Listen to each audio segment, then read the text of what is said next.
नमस्कार, वर्षा किचनमध्ये स्वागत आहे। आज मी बनवणार आहे सगळ्यांना आवडेल असा पदार्थ, तो म्हणजे व्हेज पुलावा। तर बघूया पुलावा तर सगळ्यांनाच आवडतो। चला तर हे साहित्य, चला पुलावायला सुरुवात करूया।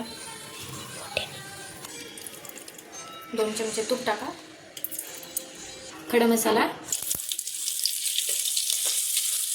थोडा घालून घ्यायचा, कांदा तुम्हाला तिखट कसं पाहिजे त्यानुसार, मिरची, अद्रक लसूणची पेस्ट, मटर आणि फ्लावर,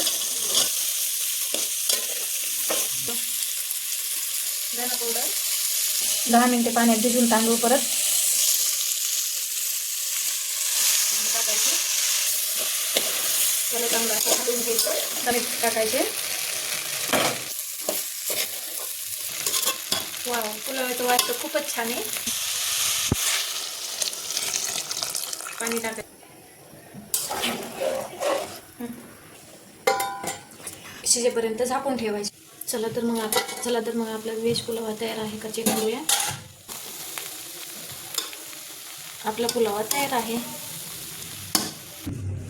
व्हेज पुलावा कसा झाला आहे कमेंट करून सांगा, लाईक करा, सबस्क्राईब करा।